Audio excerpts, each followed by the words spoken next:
Salut tout le monde! Welcome back to Unintentionally Frenchified. I'm officially on August vacation in the US, and I thought it was the perfect time while I was getting to shop at Target, go to the grocery store in the snack aisle, getting to wear my workout clothes everywhere, that I'd also do a video about American homes in the US. I always notice when I come back certain things or accessories or functionalities of American homes that we never see in France. Before I start the tour, I want to just take 2 minutes to talk to you about the amazing sponsor of this video, Lingoda. So while this video is very much in summer mode, autumn is actually very close, right around the corner. Ugh! But what's really great about this autumn is that Lingoda is doing a cashback language sprint that is 60 days. Now, for my very loyal viewers out there, shout out, I love you guys.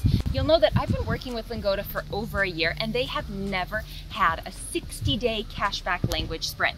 The 60-day is really similar to the other sprints in the sense that you can still do the 50% cash back if you commit to 15 classes a month for 2 months, or you can get the 100% cash back if you commit to 30 classes a month for the 2 months. What's great about 60 days is that generally people say in 60 days you form new habits. So you're going to actually go take your language skills from words here and there to confidently speaking in 2 months with the Lingoda method. But on top of that, it's not going to feel like work anymore. So you're going to continue to learn long after the language sprint is over. You guys know how much I've struggled to learn French, and I took classes over and I restarted again and again, and it was really hard to commit.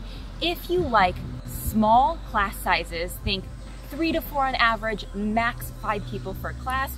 If you like native speaking teachers that really force you to talk and have tons of patience, and if you like flexible online learning in classrooms, Lingoda is absolutely 100% for you. So really don't hesitate to check it out. All the info is in the link in the description below. Don't hesitate to check it out. You also have a code there that will get you 20 euros off your 49 euro deposit. Sign up does end on September 3rd with a start date of September 7th to kick off the language sprint.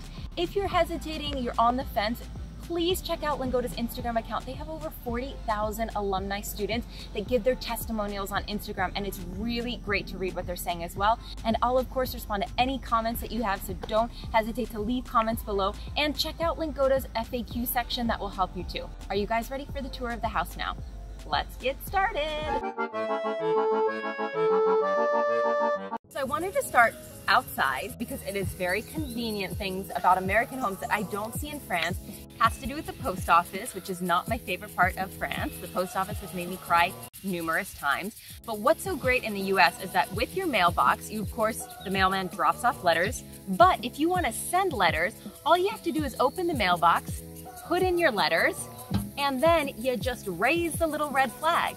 And it tells the postman that you want him to pick up the letters that are inside. It's very convenient. And I know in France, they're starting now where you can choose a time, tell the post office, leave something inside, etc., and plan like a whole appointment to get your mail picked up. But I think it's kind of nice that you just have this nifty arrow. Behind me, you can see some of the neighbors' houses next to my mom's house. I always feel like I've made it home to the Midwest when I drive up and there are no fences or walls or things blocking the front yard.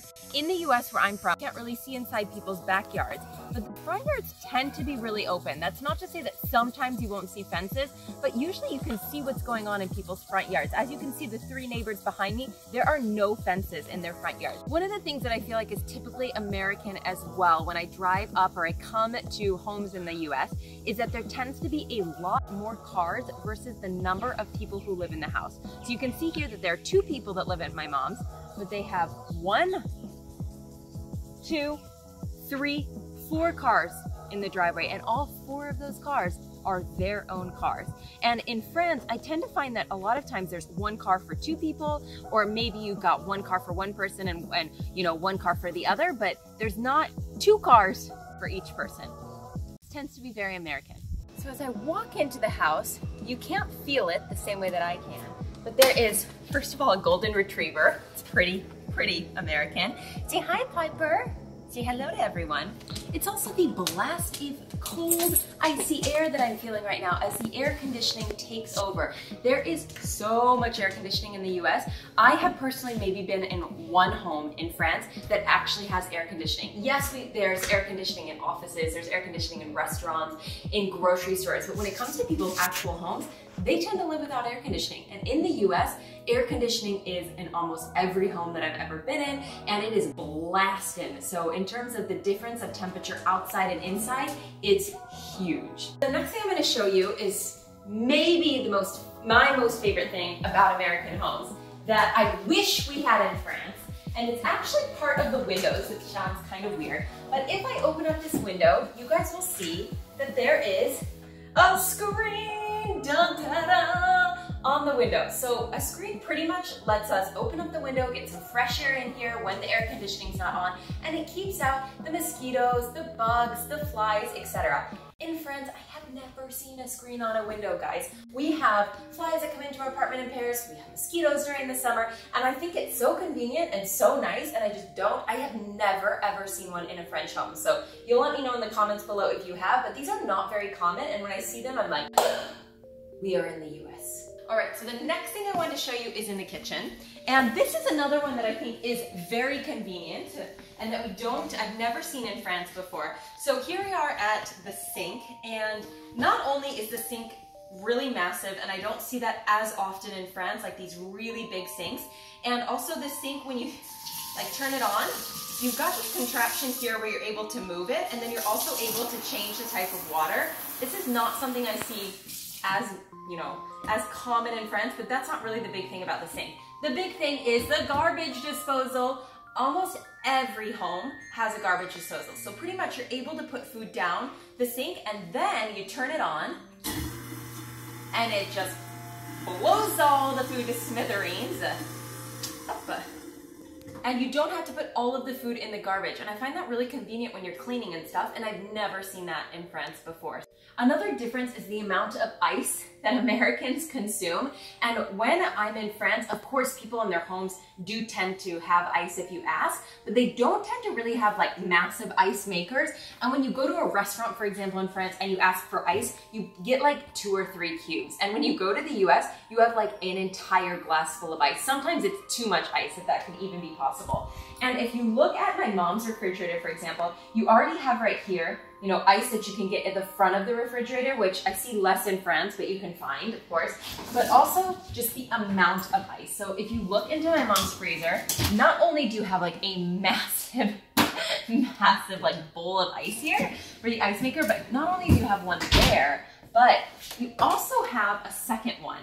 So up here, there's also the ice. So she's got 2 different ice makers so that she never runs out of ice. I feel like that is something that you don't really see as often in France, but that doesn't really shock me too much. So one of the final things that is very typically American in homes is we've got the good old couch over here. And imagine that I'm having a very tired day and I want to relax at night and I want my feet up.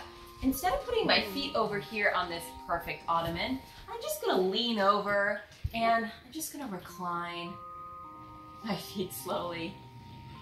Yes, Piper, just reclining. Oh, and it goes back a little bit, and then I'm just gonna relax and watch my TV. Again, you guys are gonna let me know in the comments below if you know why, but I feel like that is very typically American to be able to just recline my feet. And when I was growing up, they weren't electric like they are now. It was like a big old handle that you would pull back like this and then your feet would go flying up. But super comfortable and practical, but not something I see very often in France. Can you guess how many televisions we have in a home here for 2 people? I'm gonna show you. Television number 1, number 2, number 3, number 4, number 5, and just in case one TV with the workout machines is not enough, we've also got TV number 6. And finally, TV number, no, I'm kidding.